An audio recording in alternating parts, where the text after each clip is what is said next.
않습니다. 성령 충만을 받으라 이렇게 부탁하는 것이 아니라 성령 충만 받아야 된다 이렇게 명령하고 계시죠. 그런데 이것은 한 번만 받는 것을 의미하지 않습니다.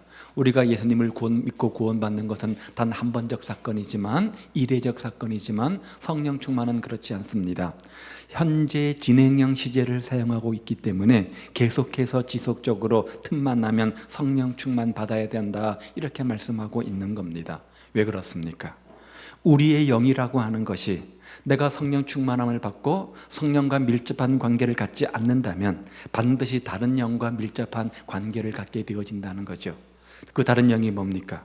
바로 악한 영이잖아요. 이 세상의 불순종의 영이요 사단의 영 아닙니까? 술 취함과 방탕과 음행과 호색과 시기와 불법 등 이 모든 죄가 나 혼자 스스로 짓는 것 같지만 사실은 속이는 영, 그 유혹과 게임에 따라서 내가 범죄하는 것이잖아요. 즉 내가 성령이 아닌 다른 영과 밀접한 관계를 갖게 되어지면 그 영이 나로 하여금 그렇게 죄를 짓게 만든다 이렇게 성경은 가르쳐 주는 겁니다. 그렇다면 한번 확인해 보십시오. 지금 우리의 영은 누구와 관계를 맺고 있습니까? 나는 과연 성령과 밀접한 관계를 맺고 있는가? 한번 심각한 질문입니다. 한번 던져보십시오. 내가 교회에 와 앉아 있으니까 지금 이렇게 예배 드리고 있는데 내가 성령과 바른 관계를 맺고 있는 것이다. 그렇게 단언하지 마십시오. 성경은 그렇게 이야기하지 않습니다. 성령 충만 받아라, 성령 충만 받아라, 한 번이 아니라 지속적으로 계속 받아야 된다. 현재 진행형으로 말하는 것으로 보아서 예수를 믿고 있으면서도 얼마든지 성령님과 바른 관계를 갖지 못하는 그저 종교 생활만 하는 그런 삶의 모습을 얼마든지 가질 수 있다는 겁니다. 그런데 우리가 그렇게 성령과 밀접한 관계를 가질 때, 성령과 올바른 교제를 할 때 나타나는 몇 가지 특징들이 있음을 성경은 말하죠. 따라서 그 특징들을 살펴보면 자동적으로 내가 성령과 올바른 관계, 교제를 갖고 살아가는가 아니면 이 세상 악한 영과 관계를 갖고 살아가는가 우리가 알 수 있을 것입니다. 뭘 보고 알아요? 열매를 보면 아는 거예요. 그러면 우리가 성령 충만할 때 어떤 삶의 특징들이 나타납니까? 오늘 본문이 몇 가지 교훈하는 것이 있는데요. 우리가 성령의 지배를 받으면, 부활의 주님을 만나면, 성령과 올바른 교제를 가지면 첫 번째 나타나는 특징이 뭐냐면 담대함입니다. 어떤 담대함요? 세상을 이기는 담대함이죠. 다시 한번 13절 보십시오. 그들이 베드로와 요한이 담대하게 말함을 보고, 하나님을 체험하고 하나님의 영이 붙들린 사람들의 모습 속에서 발견되는 한 가지 공통적인 것이 있는데 바로 담대함입니다. 그 어떤 세상적인 것으로 인해서 두려워하지 않는다는 거예요. 세상을 이기는 담대함이 삶 속에 나타난다는 거죠. 예를 들어 볼까요? 아마 잘 아실 겁니다.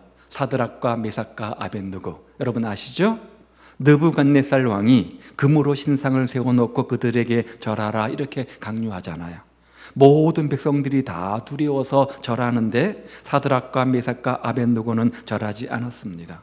그 모습을 보고 임금이 화가 났지요. 노해서 분해서 협박합니다. 만일 절하지 않으면 즉시 너희를 저 극렬히 타는 풀무 가운데 던져버릴 것이다. 그러면 누가 와서 너를 건지겠느냐? 그 세상에 어떤 신도 너를 건지지 못할 거다. 이렇게 협박하잖아요. 그럴 때 사드락과 메삭과 아벳느고가 뭐라고 반응합니까? 만일 그럴 것이면 왕이신 당신이 우리를 풀무볼에 집어넣으면 우리가 섬기는 하나님이 우리를 극렬히 타는 저 풀무와 왕의 손에서 건져주실 것이다. 이런 믿음의 고백을 하죠. 그런데 그 다음에 더 중요한 말이 있습니다. 뭐예요?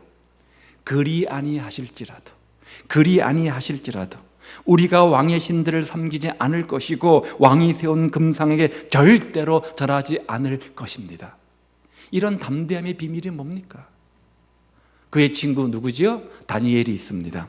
역시 사자굴에 들어가는 유혹을 받지 않습니까? 동일한 이유였습니다. 결국 신앙을 타협하지 않으니까 사자굴에 던지면서도 정말 전혀 타협하지 않습니다. 담대했습니다. 그 비결이 또한 무엇입니까? 또한 우리가 순교 역사를 읽어보면 지난번 살펴보았던 것처럼 12제자와 초대교회 성도들은 하나같이 순교를 당했습니다.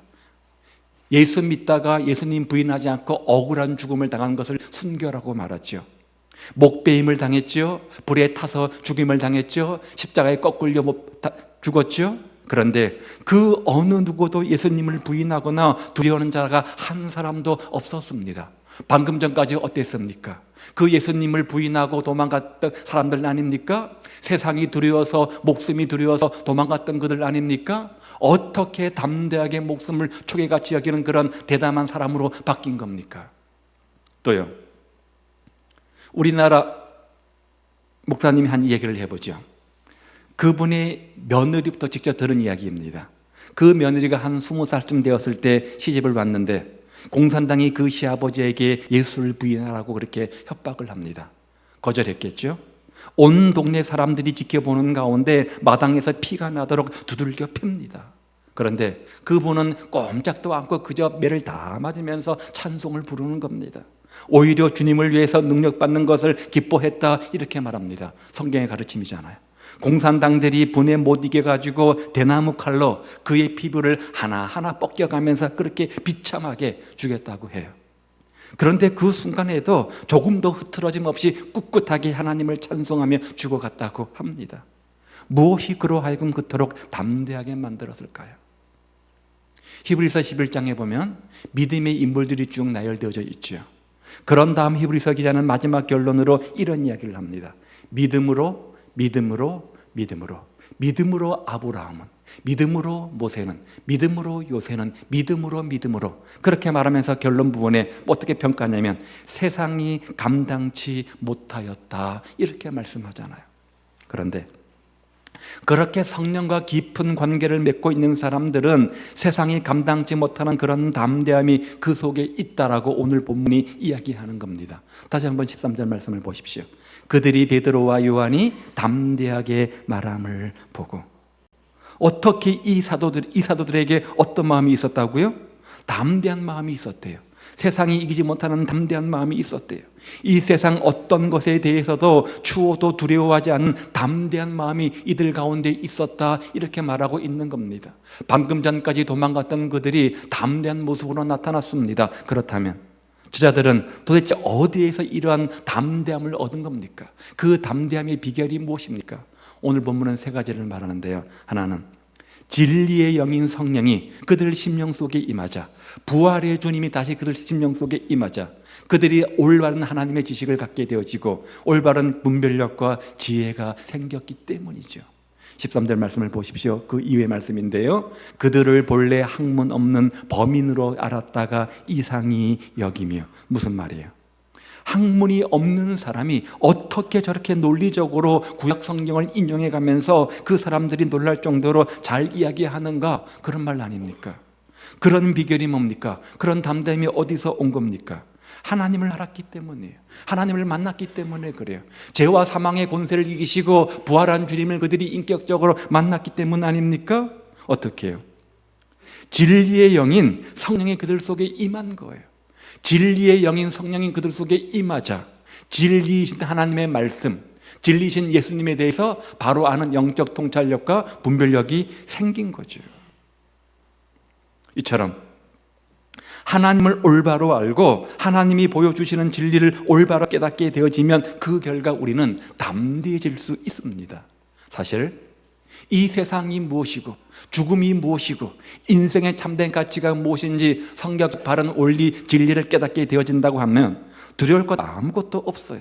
세상에 대해서 미련 가질 것도 없고요, 죽음에 대해서 두려울 것도 없고 미련 가질 것도 없고 인생 그거 미련 가질 것도 없습니다. 잠깐 있다는 나그네 인생인데 더 좋은 곳이 있는데 굳이 뭐 세상에서 조금 어려움 당하는 거, 조금 못 사는 거, 조금 아픈 거, 그건 문제가 되지 않습니다. 거기에 얽매지 않는다는 거예요.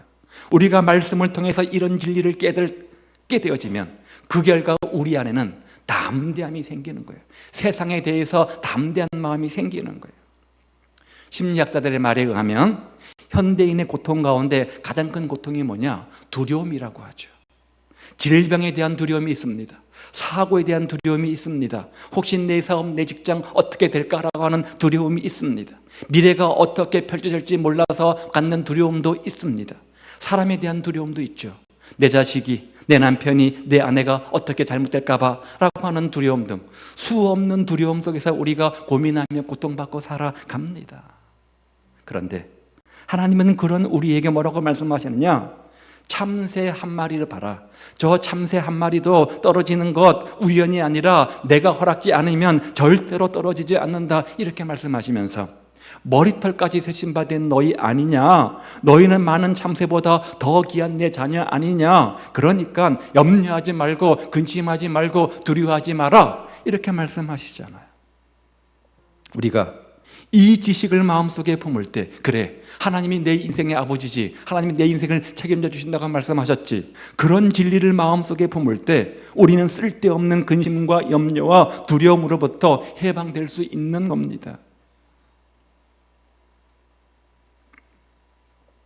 우리가 하나님을 올바로 알고 하나님이 보여주시는 진리를 올바로 알 때 쓸데없는 이 세상의 모든 두려움들을 다 극복하게 되는 것이죠. 세상을 이기는 담대함, 그것이 바로 성령 충만 사람의 특징이잖아요. 자, 두 번째 이유는 예수님과 함께 있을 때, 주님과 함께 할 때 주님 주시는 담대함을 경험하게 되어지는데, 그 다음 13절 하반절 말씀에 보니까 또 전에 예수와 함께 있던 줄도 알고, 이렇게 연이어서 말씀하죠. 무슨 말입니까? 예수님과 함께 있을 때, 주님과 동행하는 삶을 살 때 우리에게는 담대함이 찾아온다, 이렇게 말씀하고 그 담대함으로 말미암아 세상을 이길 수 있다, 이렇게 말하는 거죠. 자, 그러면 예수님과 동행한다, 예수님과 함께한다, 이 말의 의미가 뭐예요? 어떤 분은 십자가를 몸에 갖고 다니기도 하고요. 어떤 분은 십자가를 목걸이를 만들어서 목에 차고 다니기도 하고요. 귀걸이를 만들어서 갖고 다니기도 합니다. 그러면 그분은 주님과 함께하는, 주님과 동행하는 겁니까? 그렇지 않습니다. 여기서 말하는 동행은 그런 육체적 동행이 아닙니다. 베드로를 보십시오. 베드로는 몇 년 동안 주님과 함께 했습니까? 3년 동안 주님과 동고동락했습니다. 그렇죠? 주님을 위해서 마치 목숨까지 버리겠다고 호언장담했던 그 아닙니까? 그런데 두려워서 범죄하고 말았잖아요. 그 상황을 잘 보십시오. 로마 군인이 베드로 목에 칼을 들이대고 너 예수 믿지? 안 믿으면 죽일 거야? 믿으면 죽일 거야? 그렇게 협박한 것 아니잖아요. 그런 상황도 아니었잖아요. 그저 한낱 계집종이 와가지고 너 지난번 예수님과 함께 있었지, 그 말 고작 한 것뿐입니다. 그런데 예수님을 3번씩이나 모른다고 부인하지 않았습니까? 그것도 모자라가지고 주님을 위해서라면 목숨까지 버리겠다고 호언장담했던 그가 예수님을 저주하며 맹세까지 하지 않았습니까? 예수님을 3년 동안 함께 다니면서 살았던 그였는데도 말고 그렇잖아요. 그런데 그런 베드로가 변했어요. 이렇게 변했어요. 어떻게 이렇게 담대해질 수 있는 겁니까? 부활의 주님을 만났기 때문에 그렇죠. 부활의 주님을 만났기 때문에 그렇죠. 그 주님을 인격적으로 마음속에 모셨기 때문에 그렇죠. 예수님을 진짜로 내 인생의 구주로 믿고 영접했기 때문 아닙니까? 그런 그들에게 주님께서 뭐라고 말씀하셨어요? 세상 끝날까지 내가 너희와 항상 함께 있겠다. 그 하나님의 함께 하심을 확신하니까 두려울 것이 아무것도 없는 거예요. 주님 앞에서 무서울 게 아무것도 없는 거예요. 따라서 우리도 살아계신 예수님을 마음속에 모셔야 됩니다. 내 인생의 구주로 영접해야 됩니다. 내 안에 계신 예수님과 날마다 동행하셔야 됩니다. 항상 쉬지 말고 기도하셔야 됩니다. 넘치는 교제가 있어야 됩니다. 온전한 예배 행위가 있어야 됩니다. 이럴 때 우리는 세상을 이기는 담력을 얻게 되는 것입니다. 주님이 내 곁에 계시다면, 주님이 나와 함께 하시다면 두려울 게 뭐가 있겠어요? 든든한 보디가드 되시는, 우편의 그늘 되시는, 백그라운드 되시는 주님이 나와 함께 하신다면 두려울 것이 없는 거잖아요. 이러한 주님과의 동행을 체험하면서 살아가는 삶이 되시기를 우리 주님의 이름으로 축복을 드립니다.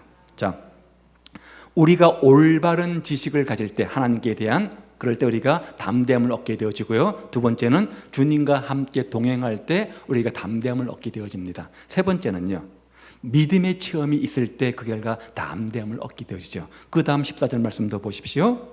또 병 나은 사람이 그들과 함께 서 있는 것을 보고 비난할 말이 없는지라. 수많은 사람들이 믿음을 이야기합니다. 수많은 사람들이 믿음을 가지고 있다고 말하지만 그들이 간증하는 것을 들어보면 구체적 체험적인 믿음이 아니라 관념적, 이론적, 지식적 믿음인 것들을 보게 되어집니다. 이론적이니까, 지식적이니까 담대하지 못하는 거예요. 믿음대로 살지를 못하는 거예요. 왜요? 남의 이야기는 들었거든요. 성경 이야기도 많이 들었습니다.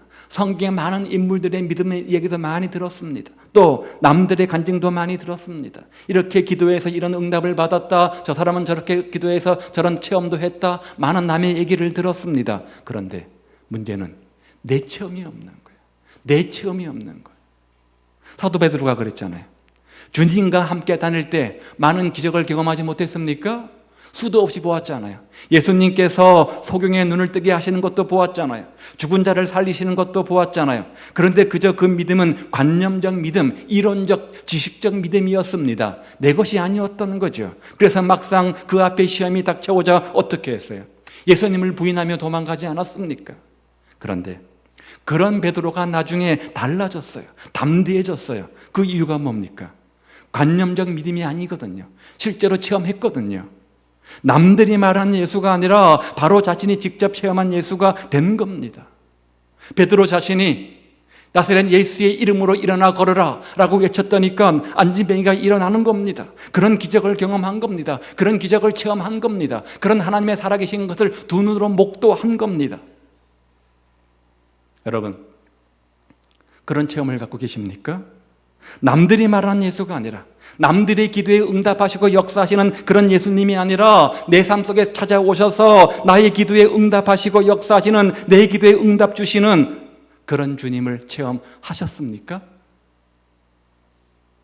신앙생활하면서 가장 불쌍한 사람이 뭐예요? 이런 체험은 없는 사람이잖아요. 그 사람은 신앙생활을 하긴 하는데 날마다 남의 다리만 긁는 겁니다. 자기 삶을 사는 것이 아니라 나와는 상관없는 남 이야기를 들으며 사는 거죠. 우리가 성경을 배웁니다. 성경적 지식을 압니다. 그렇게 성경을 배우고 아는 이유가 뭐예요? 단순히 지식적으로 관념적으로 알려는 것이 아니잖아요. 그 지식을 오늘 내 삶 속에 적용해서 그런 사람들처럼 그런 기적의, 그런 응답의, 그런 축복의 주인공 되기 위한 것 아닙니까?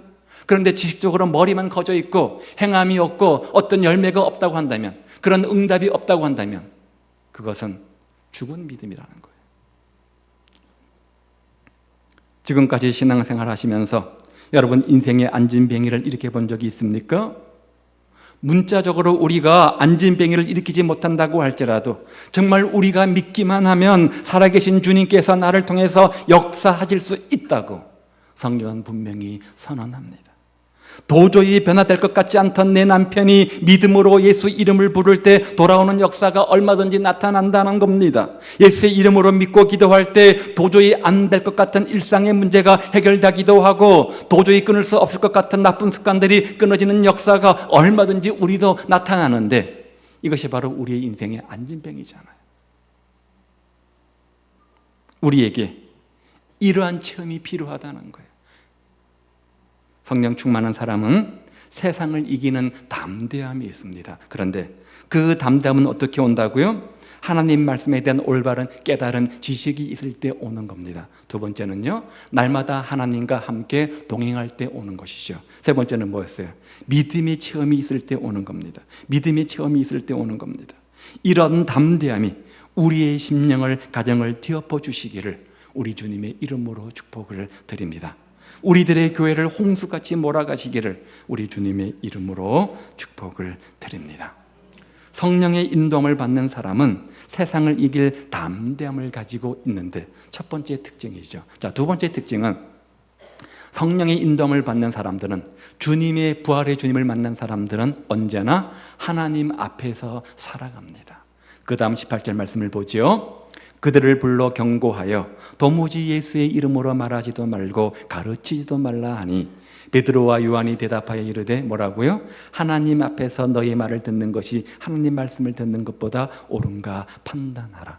중요한 단어가 나오는데 하나님 앞에서의 삶이죠. 신앙생활이 뭡니까? 언제나 하나님 앞에서 살아가는 삶이잖아요. 코람데오, 그렇죠? 우리가 왜 죄를 짓습니까? 이유는 간단합니다. 하나님 앞에서 살지 않기 때문입니다. 머리로는 하나님을 말하죠. 입으로는 하나님을 말하죠. 지식으로 하나님을 말합니다. 그런데 하나님의 존재를, 하나님의 살아계심을 내 인격적으로 믿지 않습니다. 그래서 하나님 앞에서 살지 않는 거예요.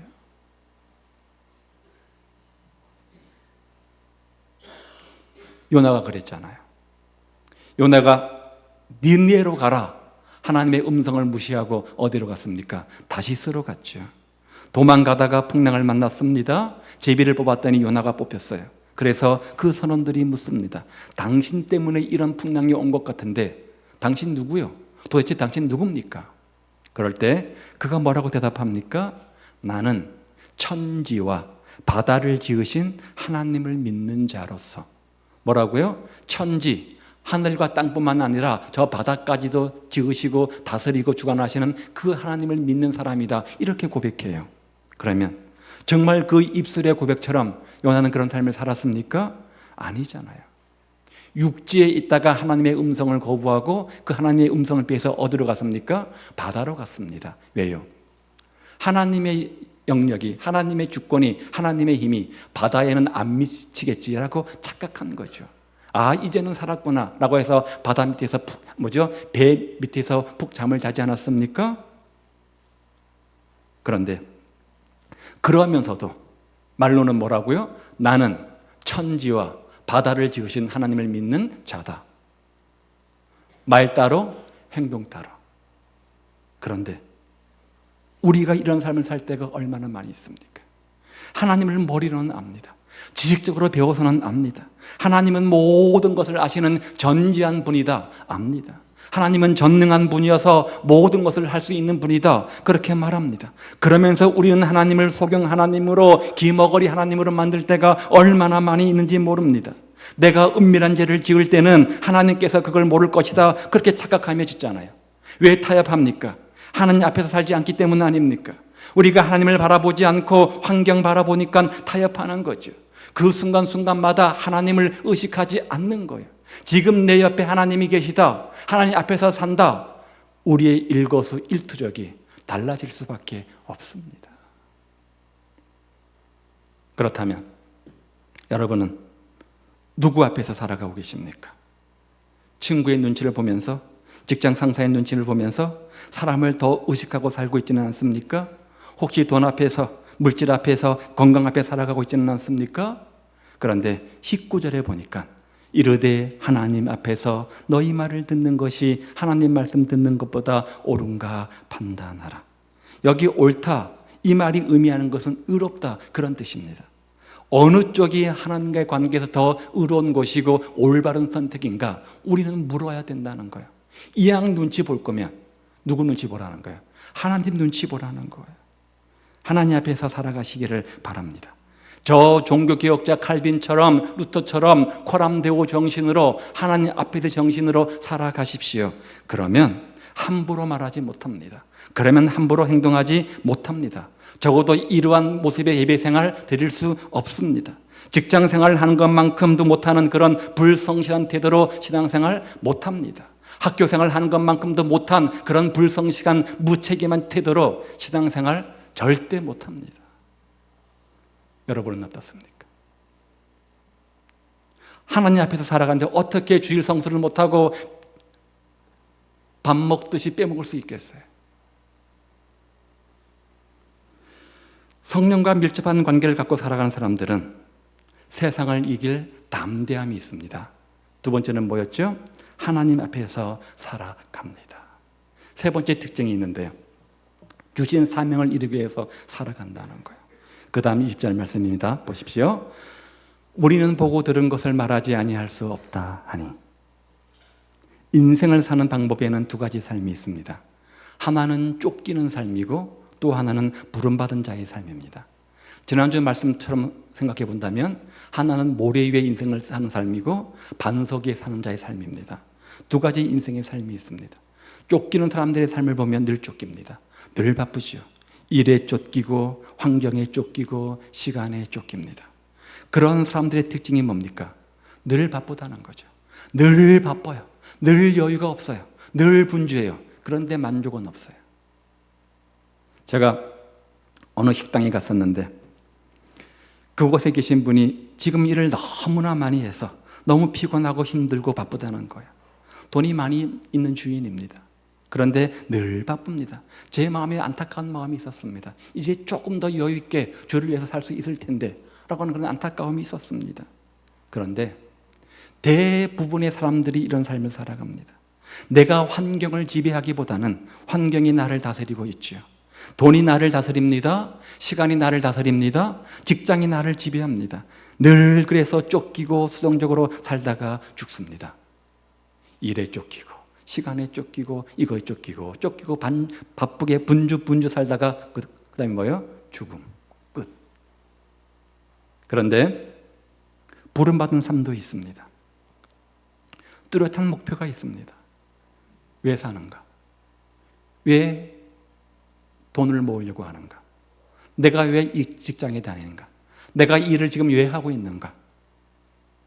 하나님이 부르신 부름을 위해서 살아가는 거죠. 하나님께서 나를 이 땅에 보내셨을 때, 하나님이 나를 하나님 자녀로 구원하셨을 때 그냥 우연히 하신 것이 아니라 주신 소명, 역할이 있다는 거예요. 목적이 있다는 거예요. 그것을 우리가 뭐라고 말합니까? 비전이라고 말하죠. 꿈이라고 말하죠. 어떻게 깨달을 수 있느냐? 성경은 말하기를 성령이 우리에게 임하시면 그 결과 뭘 주신다고요? 꿈을 주신다. 비전을 주신다. 이렇게 말씀하죠. 앞으로 내 인생 어떻게 주를 위한 삶이 될까? 어떻게 주를 기쁘시게 하는 삶을 살까? 그것을 고민하게 된다는 거예요. 무슨 말입니까? 부활의 주님을 만난 사람이라고 한다면, 성령과 교제하는 성령 충만한 삶을 사는 사람이라고 하면 이제 한 가지 질문만 남습니다. 내 남은 여생 어떻게 주를 위해서 살까? 어떻게 주님 기쁘시게 하며 살까? 이 고민하며 살게 된다는 거예요. 사도 바울의 고백을 보십시오. 오직 성령이 각성해서 내게 증언하여 결박과 환난이 나를 기다린다 하시나 내가 달려갈 길과 주 예수께 받은 사명 곧 하나님의 은혜의 복음을 증언하는 일을 마치려 하면은 나의 생명조차 조금도 귀한 것으로 여기지 아니하노라. 사명을 위한 삶이었어요. 그렇다면 지금 나 자신이 성령과 교제하며 사는지 확인해 볼 수 있는 방법이 있습니다. 이렇게 물어보십시오. 나는 부름받은 자의 삶인가? 아니면 쫓기는 삶을 살고 있는가? 나는 지금 무엇을 위해 살고 있는가? 무엇을 추구하며 살아가고 있는가? 여러분, 하나님 주신 소명이 있습니까? 지금 하나님이 나를 이 땅에 남겨놓으신 그 이유를 발견하셨습니까? 그리고 그 이유들을 이루기 위해서 지금 힘쓰고 계십니까? 그렇다면 우리는 성령과 교제하는 사람입니다. 수많은 사람들이 정신없이 쫓기며 살아갑니다. 그리고 하나같이 나름대로 그럴 만한 이유를 이야기하죠. 가끔 제가 사람들을 붙잡고 묻습니다. 왜 이렇게 정신없이 사십니까? 그러면 대답하죠. 뭐라고요? 먹고 살아야죠. 집안 좀 이렇게 세워야죠. 아예 그래도 좀 우선순위 가지고 열심히 성경 공부 좀 하시고요. 열심히 예배도 참석하시고요. 훈련도 받으시고 좀 봉사 좀 하십시오. 다 때가 있는 건 아닙니까? 아이고 목사님, 제가 지금은 안 되고요. 돈 조금 모아놓고 좀 여유가 생기면 집안 좀 세워놓으면 그때 하겠습니다. 집안 세우는 게 뭐예요? 아예 그래도 아파트 한 채는 사놔야 되고 나중에 자식들에게 손 벌리지 않을 만큼 돈도 모아놓고 뭐 그래야 되지 않겠습니까? 이거는 집안 세우는 것이 아니라 집안 망치는 겁니다. 집은 세우되 가정을 세우지는 못하는 겁니다. 이게 뭐라는 거예요? 쫓기는 자의 삶의 특징이라는 거예요. 부와 명예와 건강과 권세를 얻는 거 나쁜 거 아닙니다. 그런데 그것만 추구하는 삶을 살면 그 인생이 뭐라는 거예요? 쫓기는 인생이요, 모래 위에 지은 인생이라는 거예요. 주님 보실 때 아무것도 기억하지 못한다는 거예요. 반대로 그것들을 가지고 그런 부와 명예와 권세와 건강 가지고 어떻게 가치 있게 쓸까 고민하며 가치 있게 그의 나라와 그 일을 구하면 그것이 바로 소명자의 삶이요 반석 위에 집을 짓는 인생이다, 이렇게 말하는 거잖아요. 우리 영혼은 중립이 없습니다. 중립이 없습니다. 성령과 밀접한 관계를 갖지 않는다면 누구나 다 악한 영에게 속고 있는 겁니다. 여러분은 어떻습니까? 과연 부름받은 소명자의 삶입니까? 아니면 쫓기듯 인생을 살고 있지는 않습니까? 우리 모두 반석 위에 집을 짓는 소명자의 부름받은 삶이 되시기를 우리 주님의 이름으로 축복을 드립니다. 내가 얼마나 많은 것들을 소유하고 있는 것이 중요한 것이 아니라 그것들을 얼마나 가치 있게 의미 있게 하나님 보실 때 투자의 개념으로 잘 쓰느냐, 이게 중요한 것이죠.